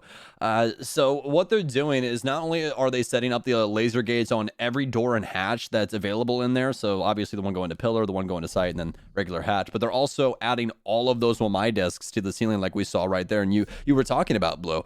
That's just so much utility inside of one place, and the problem is that E-Box is extremely important when it comes to winning the round for that offense. If you're going to take via construction and big tower, you have to have control of E-Box. If you don't, you're more than likely going to lose the round because you only have access through elbow to the back of stock, as well as pushing up freezer into the other door. They have an entire safe haven that they can play around and possibly swing you off of, and that is not what you want when you are the offense. So they try to get control of that, but they have to dump so much utility in there, and on top of that, inside of the dying moments, the Sonics start to pick up a lot of frags. It's just too much work for DarkZero in front of them, and they're not able to get it done. Really solid stuff from the Sonics, and that electrical box setup, I don't think that we're going to be seeing a lot of people do it any different anymore. I mean, that just seems so difficult to get past with the amount of utility needed. Small gaff from the Sonic side of things here at the beginning of the round as Grixer is going to take damage from a teammate, just a bullet or two, I think, trying to shoot something. Ended up crossing Grixer's path, and he's going to be at about 70 HP as a result of that. Nothing that he can't fight past, but that's an extra bullet or two that he's not going to be able to take as a result of that. And that doesn't sound like a lot, but definitely is in Siege terms when one or two bullets can make the difference in the middle of a gunfight. Either way, we've got DarkZero out on the board. Big and small tower control are going to be the initial objectives here so they can set up a staging ground and, more importantly, use their drone presence to clear out any roaming presence that might be alive near kitchen or the inside of security, as you guys just saw the drones doing that exact work. Okay, well, DarkZero, let's take a look on over at this camp and see what we got going on. Not too many big changes here, but an operator brought into the fold that we don't get to talk about nearly enough as opposed to how we used to be able to. Buck on Sky is one of his most known operators coming into the fold here for DarkZero, and that seems to be exactly why they're prioritizing this mid-floor clear. They want to get him downstairs inside of the kitchen security area and start having him using that skeleton key to break up the floorboards and force these Sonics members to move. And especially if DarkZero has the lineup set up on site for the crosses, that can mean a lot of frags going into the pockets of DZ. We'll have to see how that flushes out for the rest of the round, but that seems to be the game plan for the time being for the offense. As for the defense, though, just really simply waiting at the moment. Yeti in quite a treacherous predicament at the moment as well, as he's all the way downstairs, has three separate members all trying to murder him. He's almost gets one, but Eclipse only going to take half health and instead shoots Yeti and able to claim that frag. Quite a bit of time wasted for the defense there, but it still seems like DarkZero is good to go. It's still an advantage to DarkZero. The question of whether the time waste will be appropriate or not, we'll answer that when we get later on to the round, as his impact will still more than likely be felt. DarkZero already having an issue back in the first round of this half with being able to execute with enough time. Sky's been potentially having the lineup there if he went for the skeleton keys but didn't want to commit to it. Super's going to continue to hold the corner position by big window as a result of that hesitation. The drone will now confirm his spot, probably send Skies and other players back into that position. Can's actually going to take a little bit of damage as the skeleton key work gets done. Unable to find the player after the floorboards are dealt with, but now going to expose Super here. Lose half the HP in the process. Will he get on the board? Unfortunately not. Da-da-da-da! As he's going to go 0-7. There's no way you just did that. That was insane. I'm sorry. Oh my god, I love you so much. No, it's fine. 27 seconds remain as Rexon's pushing forward, but he gets taken down from White Stairs. It's DarkZero all the time as the black hole absorbs the Sonics and crushes their spirit. 6-1 in favor of... I almost said 7-1 there because of the double 7 thing. Anyways, yeah, I like that DarkZero black hole 6-1. reference though. That was good. I like that wordplay. That was really, really good stuff. That was solid. Solid. Anyways, dude, so far, the Sonics just not able to get things going. It just seems like DarkZero are beating them when it matters most inside of these rounds. The rounds that the Sonics were able to get were done extremely well. We're not trying to take anything away from them, but as for the 6 rounds that they have lost up against DZ, DarkZero simply nipped them at the bud at the most inopportune time for the Sonics, and that just continues to happen to them. So it's kind of a big issue for them right now, whether it be in the utility department or just not able to get the frags necessary. It changes almost every single time, but I feel like the biggest issue for them, especially on that offense, on their offensive side, excuse me, was the time. As of right now on the defense, it just seems like they can't handle what DarkZero's throwing at them. Definitely seems to be the case here. It's a momentary kind of spark of light in the previous round there, but as we're seeing now, DarkZero quickly rebounding. And the members of the Sonics, not really with much of a choice here, but to reattempt the same thing. Of course, they could go for the other sites as well, the 2 downstairs sites. But as I was mentioning, that is generally not going to be the stronger option for defensive teams, just because that's usually the last choice, and as such is generally perceived to be the weaker and more exposed option. So they have to try and go for the kids' dorms defense again. But how do they fix these glaring issues that led to a flawless round in favor of DarkZero? That's going to be the big question as we head into what is potentially going to be the final round of this match. You want to know what my big question is? What? Does Super get a kill or an assist in the 24 minutes of play that he's going to have here? Because right now, it looks like he's on the bench in the NBA game, and they're like, guys, he had 24 minutes in the game, 0 points, 0 assists, 0 rebounds. He's just here. I don't exactly know. I think his first name's Daryl. I don't know. It's just not good. I think he's just saving stats. I think that's what he's doing. We hear a lot about how teams like to save strats. We don't really hear a lot about how players like to save stats, though. I think that's a very valid point that needs to be made here. Super's actually like a really big battery, dude. Super's like a big battery. You just have to beat him up, and then he just stores all the energy of him just getting absolutely destroyed, and then he's just going to unleash it all at once, and he's just never going to die ever again. So basically, he's Godzilla? Is that what you're saying? Yeah, that's exactly what I'm saying. Yeah, Super's the Godzilla of North America. Yeti with a actually probably pretty good position here if he was able to utilize it. Unfortunately, going to get pressed back by a drone early on, so we'll have to hide in the depths of Kitchen to potentially take a fight against NJR or even another member of DarkZero should they move in for the roam clear here. Yeti's position once again sussed out, but this is an expected one, so probably not going to shift from here. We'll try to thrive upon it, in fact, and see if there's any capability to play around this spot now that his teammates are going to be able to support him from upstairs through top-down angles. All right, well, DarkZero out and about on the map now. Minute off of the board, and their clear has been going just as beautiful as it normally does, working their way up through the showers area of Small Tower, simply waiting at the bottom white door to make their entry point as the rest of DZ sets up to take map control. They've already got big tower work going on as well as they're attempting to clear out this entire map, but obviously since this is the top floor, they're going to want access to 2 different parts of this top floor area to make things a little bit more difficult on this defense. defense. With the change up in that lineup on offense, we're no longer going to have, or actually, excuse me, we are still going to have Skies on the Buck, but what we really wanted to note was the change up for the Soniqs on playing down low. They want to try and prevent DarkZero from getting that Buck in and trying to make these plays with that skeleton key.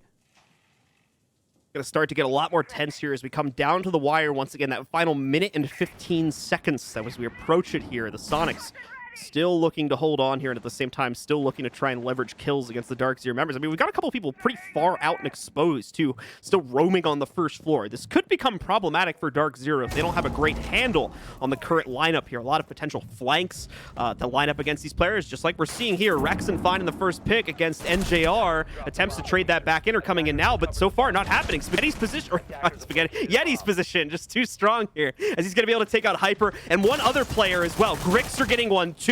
This is the Soniqs we needed to see, and they're coming in with full control in the midst of this round. Gonna say, Mint, you're allowed to die to anybody, but just don't die to Super. The Soniqs claim the round on a flawless victory, and honestly, they didn't need Super in that one anyways. He simply needed to sit inside and sit on his utility. Some really, really solid stuff across the board for the Soniqs on the roam game. Exactly like what we talked about earlier on. They play the downstairs area for kitchen as well as security to prevent DarkZero from pushing in there with the skeleton key of Buck. That's gonna make it to where, well, in that instance in particular, DarkZero simply sit on the timer. They didn't know exactly how they wanted to handle the situation because they didn't know the amount of angles going in there, so they didn't clear them out. Instead, they go for a site execute up top just like normal, but that didn't work out either. The Soniqs continue to pick up frags, especially over inside of Attic, with a great play from Yeti, using that hatch to his advantage inside of meeting. All right, well, let's find out here. The basement hold is going to turn out well for the Soniqs. Definitely a much better turn of events, using their map control to their advantage, spread their wings, and start working against the members of DarkZero the best way that they knew how they could, and it worked out beautifully. A flawless round from DarkZero responded to by a flawless round from the Soniqs. This match maybe making itself to be a bit closer than we were seeing going into the second half here. 3 more rounds are what separates the Soniqs from a comeback against DZ. Would have to be a perfect runaround of their site triangle from this point forward. And they're going to start in the basement, bringing a lot of what we expect here. Stokes is already talking about it, this electrical setup with the Soraya gates, as well as all the other forms of utility that can be chucked in here. We have the Wamai, we have the Jaeger. That's 3 different forms of like nade deletion or otherwise utility management that you have coming from that room. And that's also a room that the attackers, again, just going back to Stokes' excellent point from before, is a room that the attackers in a lot of situations need to take control of. So if that's in the lexicon here for DarkZero strat for this round, sorry, I ran out of breath, then they're going to have to figure out a way to deal with that when we get to the late round execute. Oh, well, thank you for saying that. Guys, I didn't pay him, I promise. Anyways, going into the possible last round here between these two, match point right now for DarkZero. This offense has already began to pop off. Sky's getting top control and worrying about the main stairs, along with everything else. Some really, really solid setups here for DZ. You can see Skies is prioritizing all of the doors that are going to lead to downstairs, whether it be the main stairs or the freezer staircase as well. They want to make sure that the Soniqs have no opportunity to try and rotate out of that basement. Much rather just hold them still while they punch them, and we'll see if that one works out in their favor. A minute off the board now for DZ, as this is just going to be a continuation of what we've already discussed through this. They need to clear out the rest of this top area and actually work on getting this hard destruction done, prioritizing more than likely the meeting hatch, and we'll have to see exactly what they get along with that. Going to be a bit of a build-up here since we are in the basement once again. The Soniqs choosing to go back to what's already worked for them previously, which is that bunker hold, which is the focus on maintaining the electrical as well as back stairs control. We can see some drone work being done by DarkZero over by front stairs, over by the laundry push, and that may be an option coming into play here now as well to try and avoid the setup towards electrical. You still have another Soraya gate to deal with though on the way in there, as well as at least one ADS, probably a couple magnets too if things are being set up properly. So there's no easy option to get into this site, no matter which way DarkZero looks at it here. They're going to have to try and brute force the utility past something. We'll just have to see what that'll be over the next few minutes. Soraya gates going to eat that one up as the frag grenade bounces just a little bit too far. Thankfully, they will be able to send the second one out after the fact and destroy the barbed wire, which was the original intention. Yeah, Sky is trying to hit a trick shot with that frag there and make it bounce under the laser gate to get the barbed wire and everything. Not able to make it happen, but Now, down into the dying moments here. Still a lot of utility for the offense to worry about, but a frag now coming through when it's needed most for the Sonics. They're able to get one, but Skies has forced his hand. He takes down one Super with his first kill of the game, takes down Eclipse, and now the Sonics burst ahead. DarkZero, very minimal time remaining, but they still have both their fraggers alive. NJR inside of Freezer, as well as Hyper inside of Construction, who will be able to strike first. Hyper doesn't exactly have too much assistance from his teammate. Has to worry about one inside of Construction, but now it's all down to the rookie player. The recent pickup from DZ, not able to close it out. NJR and DarkZero still locked in a battle with the Sonics. You can tell there's a lack of intel there from DarkZero as they're trying to just brute force their way past the setup that time around there with about 30 seconds left, and the same problem as the last basement attack. No real progress had been made, so instead of wasting a remaining 10 out of that 30 seconds or so trying to chuck out all of their utility, which half of which will end up deleted, the other half may end up in the wrong spot, they decide to just brute force it, and unfortunately it does not go the way they would have liked. The Sonics shut that down, as you folks at home might have been expecting, forcing us into another round and another site defense here for the Sonics as they head into Meeting Hall and Kitchen for the next round. All right, well, just remember, every single one of these rounds, the Sonics have to win. Otherwise, DarkZero are taking this dub. As you were saying, we're going to Kitchen and Meeting, and this is usually the favorable site of Meeting or Cafe, but we've seen a lot of teams flip-flopping back and forth. And honestly, I feel like they have a little bit more success on Meeting, per se, but I don't think that it really is like that big of a percentage in between the two. So as for the Sonics, they want to go for the Meeting hold instead. You can't exactly knock it in the slightest. We'll have to see exactly what the hold is when it comes down to it, but they should be prioritizing not only the top floor area with the attic, but also the basement inside of E-Box. You can see the hatch popped open next to Yeti right now. So they are going to actually close up the top hatch as well. So that's actually going to be a pretty solid. It doesn't seem as though they're going to want to reinforce on the other side, though. Instead, Super's actually going to come upstairs and pops open this attic. So it's actually extremely interesting. This is given some similar vibes to what we saw with Sonic's attack, where they were able to take control of this top floor. See how it all builds up into an execute. Of course, the Stokes is mentioning some interesting tidbits to specifically how Sonics are trying to set up this upstairs hold for themselves. Some aggressive angles, once again, specifically from Yeti at the beginning here, too, as he tries to take a contact by the front door. Not going to get it, though, as it does look like the majority of DarkZero's players are moving towards the master balcony, as well as other areas on the map, like Big and Small Tower, that we've already been seeing used previously throughout the course of this half here. NJR will quickly get open the attic window, too, to begin to put additional pressure on any additional players from the Sonics that might be holding up here and looking to try to get aggressive against the swings from DZ. Going to be a lot of this posturing, though, for the next minute or so. Once again, this has been a very slow building half on a round-to-round basis, and no real reason to believe why this round would be any different. Could get ourselves a couple of roaming duels in the next 30 seconds or so before the Sonics players have to pull back to the site, but other than that, this is all up to DarkZero to dictate the pacing right now.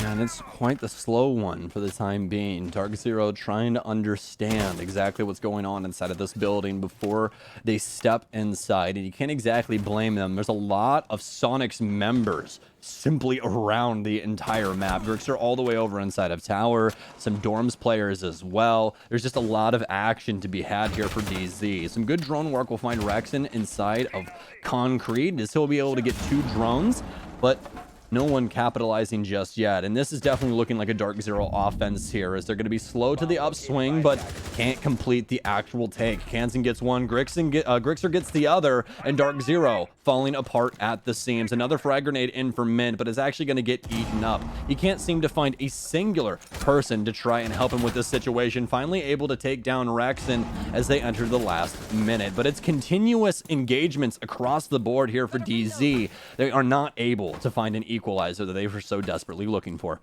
Just seems like it's so unpredictable to play from the individual members of the Sonics. They don't know if they're going to swing an angle. They don't know if they're going to hold an angle. So the drone intel that DarkZero is getting isn't being as useful as it could be, just because they can't reliably predict the patterns that their opponents are trying to play into this. Like right now, you've got Kansan directly challenging there. Okay, he's going to be found out, but look at how quickly he changes that up. Immediately goes to a different spot here, not making it the easiest thing in the world for DarkZero to try to piece apart. Nade's obviously going to easy that up just a little bit here as it chucks it in, forces the player out, maybe even to an angle where they'll have line of sight onto him or her. But there you go. DZ gonna find not 1 but 2 kills. This is big right here. This is exactly what they needed for the closeout. NJR is gonna get the third, all onto Grixer now, and he's got 7 seconds to delay. Mint gonna try and put the case down on the ground, and NJR will deny the defuse cancel there as Grixer goes down. And finally, after a very, very nice comeback attempt from the folks in the Soniqs, we're going to see DZ close out the map in their favor. What a showing here from DarkZero. Not scared in the face of danger up against the Soniqs, claiming Oregon 7-4. And some really solid stuff across the board. I think that DarkZero is really starting to come into their own with this roster. As we've talked about in history, whenever DarkZero makes a roster change, this is a team that has a lot of stuff going on behind the scenes with how they set things up and how structured this team is. So it's something that a lot of the new players that come to this squad have to take time to adjust to and work into. This is a lot better showing this week than what we saw last week. Some solid stuff from them as well as the Soniqs, but a little disappointed in their play today, I will say. Yeah, especially when it came to the attacking side. Defensive side looked a lot better overall for the Soniqs, as it can kind of be said they're nearly seeing a comeback from them at the end of the game. However, ultimately, the biggest problem we had there for DarkZero was the fact that Soniqs were just playing unpredictably, in my opinion, especially when it came to the mid and late round situations there, like I was talking about in that round. Players shifting immediately after getting droned out to possibly completely new positions, as well as just proactively trying to challenge members of DarkZero by directly, peeking into those angles, or instead of just holding them and waiting for the swings to come in. So as a result of that, it was really hard for DarkZero to play against up until the very end there, where they finally got the map control they needed towards the site to be able to stop the solid hold from Soniqs. That was the problem. We were never really seeing a good take. I don't think we had many plants going in DarkZero's direction in that second half either. So finally being able to get that down into their favor, that was really all they needed the entire time, was the ability to set that up, get it to a late round position where they controlled how that game was going, not the Soniqs. Yeah, absolutely. I mean, some solid stuff across the board from both of these squads, but as you were talking about, the Soniqs, a little bit disappointed today, but nothing they can't fix with simply going back to the drawing board. Extremely excited to see what they have for us for the rest of the season. Again, it's early beginnings here, folks. This is only Playday 2 inside of the NAL, and it's a long season ahead of us, so extremely exciting stuff. All right, guys. Well, that is going to do it for myself and Stokes. We still have the analysts ready to break things down, though, folks, so stick with us. We're going to send it right back to them.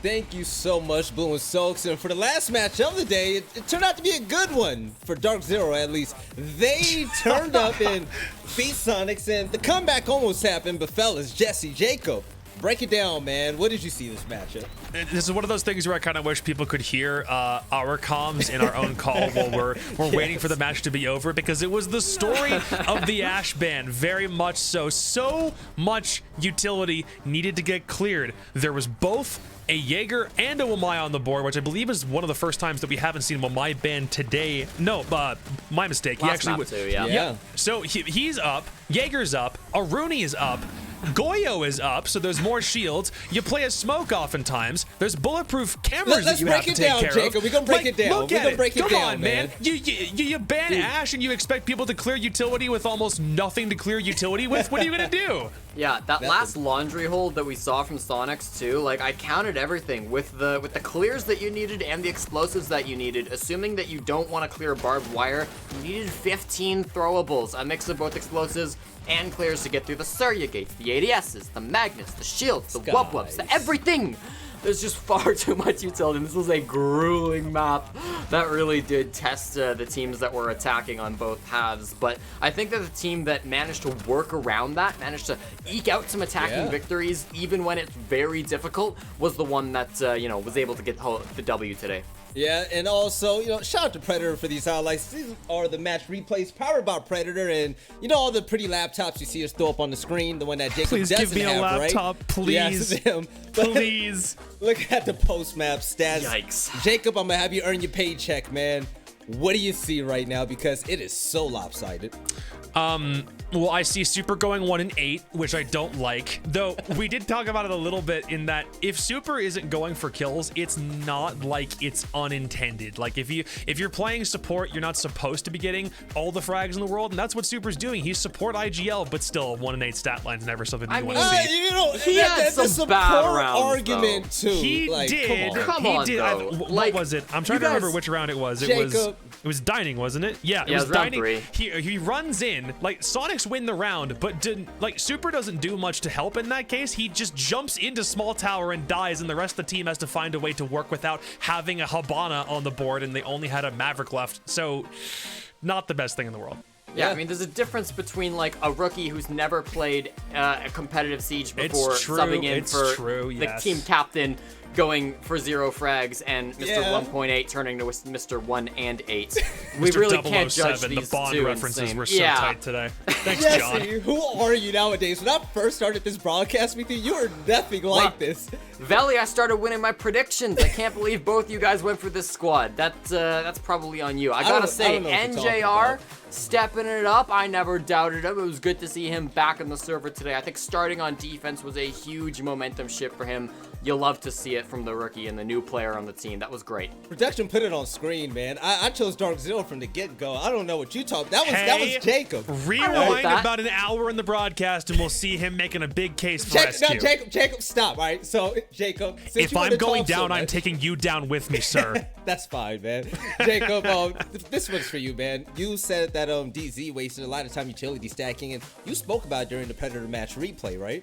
Yeah, so we're looking at a case where there's so much utility already on the board that you have to worry about from a defensive point of view, to the point that it kind of looked like we were back in a pre-Neon Dawn meta, like during Shadow Legacy, you know, before, Valk got the nerf, well, Mai got the nerf, Jaeger got his ADS rework, and it changed the utility meta. We were back at a point where we were looking at 20-second executes. Within that last 15 to 20 seconds of the round was when you had to make your push, and we saw it mostly with SQ's attacks because DarkZero was defending first, so that's where we got the best picture of it. Problem is, there was just no opportunity as an attacker to get all that stuff cleared out in the first place. And something that Jesse had also mentioned in that call was, why don't teams just get more aggressive? Why not, if utility is such a problem, stop being methodical and clearing everything like a good boy, and rather just go straight in for the site and rely on your gun skill to maybe give you a round or two? It's a question I also have, because there was so much to clear. All right, Jesse. I was so tired of watching teams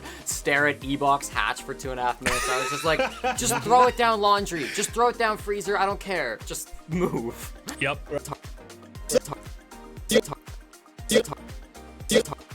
It's going to be NJR, the latest pickup from DarkZero. Production, let's get him on screen. All right. NJR, do you hear me, man? How's it going? Yes, I do. Hello. I'm doing good.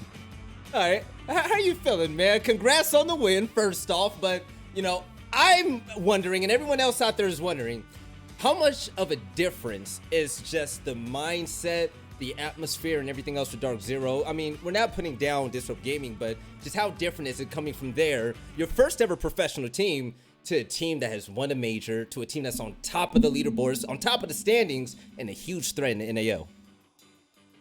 It's actually a crazy difference. Like, the coaching staff and everyone just seems so much more, like, professional. I don't want that to sound like a diss, but just, like, the veteranship and, It's not. the things they can teach me, like, I feel like I've learned so much already.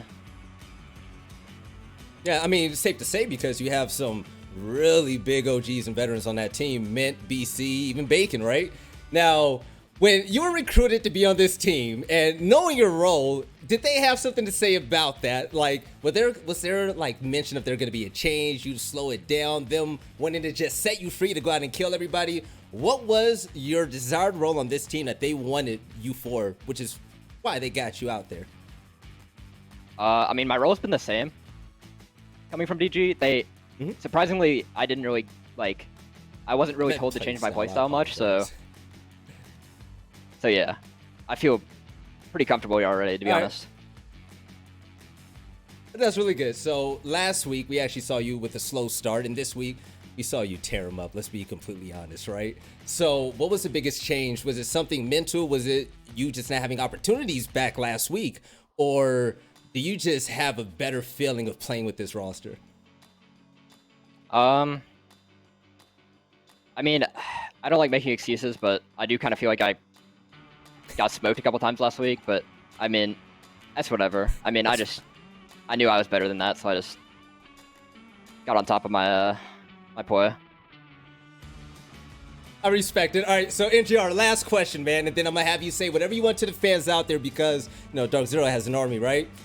What are your personal expectations this season with DarkZero? How many championships are you guys gonna win, and what can we expect even at Invite? Heading up to close out the year.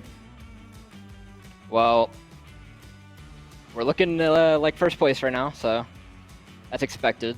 We're definitely looking good going into Invite, I feel like, especially with all the time we're gonna have getting me like accustomed to everything. But yeah, I feel very confident in our our potential. Sorry about that. All right, any last words you want to say to the fans out there? Any thanks, any shout outs, anything out there?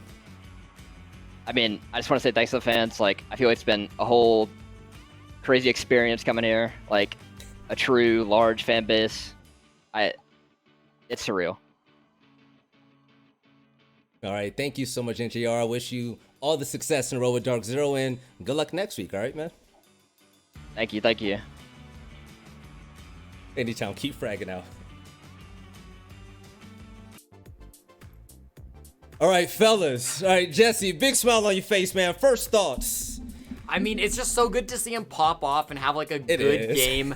After that first matchup, he said he didn't want to make excuses. He was getting smoked. He was, let's be real. He didn't have a fun time on Coastline last week, but this was his time to really show up and, get those frags, be the player that we know that he is. And so I'm really happy that we got to interview, got to talk to him, hear a little bit of his thoughts on the matter. And he's not going to come out there and say like, oh, actually, I played good. Like, he knows what last week brought, but it's that ability to bounce back that really makes a true champion. And so it's nice to see that from a young player like NJR.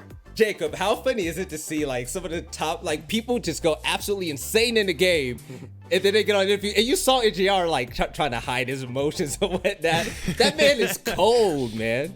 Yeah, he is. You don't have to be, the biggest mouth in the game in order to have some of the biggest skill. Some people can do both. Some people are good at one side of the coin or the other. And in this case, NJR is really good at the mechanical side, which is the exact reason why DarkZero decided that they wanted to come and bring him into this scheme. I like it a lot. Yeah. It showed a lot of promise. It took a little bit for it to, start going a bit. But dare I say it, I'm trying to remember, did he have a better stat line today than Hyper did? I'm trying to remember if he did or not. I'm gonna be honest, that was the numbers. I'm not sure. Yeah. I'm trying to remember if he did. One of those moments where my note taking fails me and I forget who all got how many kills. Either way, I think the DarkZero philosophy, anyways, isn't about one standout player. Yeah, it's nice that they see Hyper on top of the leaderboards, but that's not what they go by when it comes for wins. This is a team effort, and we see it from everybody, right, Jesse? Oh, 100%. I mean, this is the squad that likes to hype up their strats, like to hype up everything like that. But really, it's not about one person. I think that's for most teams, even frag-heavy teams like Oxygen or TSM. It's never really about one player. Even if one player is a big game, it's always a team effort in Siege. It's just that style of a game. So, absolutely, you're right. There's no one player that can carry. But, it is nice when some players like NJR or whoever can pop off. Right now, this goes to the leading prediction winner right now. And Jacob, let's see if you're on point with this one. MVP for today. Who is it? The MVP for today. So the way that we like thinking about this is somebody who not only had a good stat line, but also showed up in clutch moments or otherwise had a very good, very highlight standout day. And for me, there were two players. They're both on TSM. It's got to be either Achieved or Geo. Achieved or Geo. Jesse, who you got, man? Yeah, I mean, a 7-0 is pretty hard to argue with, and the fact that Geo, disconnected, got the rough start to the very first round in the game, came back, had some crazy clutches, it has to be him. By the way, Jacob definitely cheated. I saw him looking at the screen. All right, so I didn't. Production, if you can, put it up on screen. I actually don't know who it is, but I would guess that is Geo. Yeah. This play right here. Come on, man. This was a really smart 1v3 too, because the fact that he kept so mobile, I mean, yeah, the first frag was kind of given to him, like Drip shouldn't be running up white stairs like that. But in any case, like the fact that he kept it moving, kept it going, and then not being droned up in Cocktail, like that's a huge play for him to make, a highly impactful round. 10-2? I didn't realize that he got 2 deaths. That's actually nuts. But yeah, Gio really stepped up for the squad. 2 support players in a row getting the MVP in the NAL. You all saw that replay powered by Predator, and Gio's clutch on Cafe was nuts. Jacob, he shouldn't have won that, man. No, he didn't have any right to win that. Pure honesty. He's in a 3v1 scenario, but XSET did some things in that round that kind of made it easy for him. He also has the wherewithal of a extremely experienced veteran player. He's played for CLG. He's played for Evil Geniuses. He's played for Rogue. He's been around the block, and you don't think he's going to know to rotate all the way to Piano as Maestro in a 1v2? He's got the game sense, and he killed it. Yeah. Even though he, on the very first round of the day, he had a crash out. You know, I've never seen someone so mobile on the clutch with Maestro ever in my life. With I'm pretty sure Chowder's going to be proud of that. But you know what? With everything done so far in the second week here in the NAL, it's been nothing but fire. Let's take a look at the leaderboard to see how everything is panned out. And Jesse, you did the math earlier on, and top 2 should be Oxygen, DarkZero. There it is, 6 and 5. The only 2 teams that have won both of their opening matchups. Now, obviously, Space Station and Beast Coast haven't played 2 games. They both only played once, but they are undefeated. And DarkZero 1 point below because that win in week 1 was an overtime victory. After that, Soniqs, TSM both 1-1. TSM having that unfortunate loss last week. Soniqs losing just now. Mirage with just 1 point. XSET and Disrupt, those 3 teams all finding nothing but L's so far in the league. We'll see how their season continues, though. All right, now let's take a look at what's going on next Wednesday. Production, if we can see the schedule, first up is going to be, the World Champs once again against the Soniqs. And Jesse, which matchup are you excited to see? Jacob, I want you to follow behind me. Sure thing. Okay, I mean, I'm looking at these again. You've got a lot of top teams paired up against some of the teams that we aren't used to. I want to see if Beast Coast can go for another upset against DarkZero because they were really exciting and impressive and fast in week 1. They've had a week off now. Let's see how they do going up against another one of North America's kings. All right, Jacob, man, which matchup do you want to see? Which one matchup? Which one? I'm thinking DZ and Beast Coast, man. DZ Beast Coast was that's what I was gonna say. Mostly because Beast Coast had a week off. They beat TSM, and now they're going back into the pit of despair against DarkZero. But something that's actually kind of cool about this is that DarkZero, believe it or not, play in the very last match every single week, or every single playdate that they play throughout the rest of the season, aside from the 1 week that they have a bye. And in this case, you're looking to see, wait, there's 9 teams, but there's only 8 teams here. XSET is the team that has the bye week heading into the next Playday, and based on their performance over the past 2 games, my gosh, they're gonna need the extra time to prepare. Oh yeah, and by the way, this isn't just one Playday next week. We have a Playday on not only April 6th, which is Tuesday, but April 7th as well. So next week is going to be a banger for the NAL. And you know what, Jacob, it's been so much fun working with you and Jesse so far, man. Jesse, I've given you guys, throws here and there. This is going to be your time to close out the show. Make it good, make it sweet, make it great, man. I mean, Veli, thank you to you for hosting such a wonderful show. Thanks to viewers as well for continuing to watch, and the teams for putting on some fantastic matches today. We really did see the whole spectrum from 7-0s to clutch matches to some really fast games to some really slow games. It was awesome to see. And you know what? It's just good to be back on top in terms of predictions. I'm glad we ended it out strong. And hey, what Jacob? You didn't end up back on top. Nope. Right. I still have the bigger overall for record. game 4. For the day, you were perfect. That I will give you. Okay. But overall, you still have a lot of ground to make up from the abysmal 1-for-4 that you went last week. So I'm not interested in hearing. Oh yeah, I think I'm already away. back on top, sir. You're like 2 away. Oh, okay. You know what? You're like 2 away. We're gonna settle this next time. We're gonna have 2 days to battle this out. So, fellas, I'll see you guys on Tuesday. To the chat, I want to thank you for tuning in, and we'll see you guys next week as well. But from the production, the staff, Ubisoft, and all of us, we want to say thank you for tuning into the NAL, and we'll see you next time for more Rainbow Six.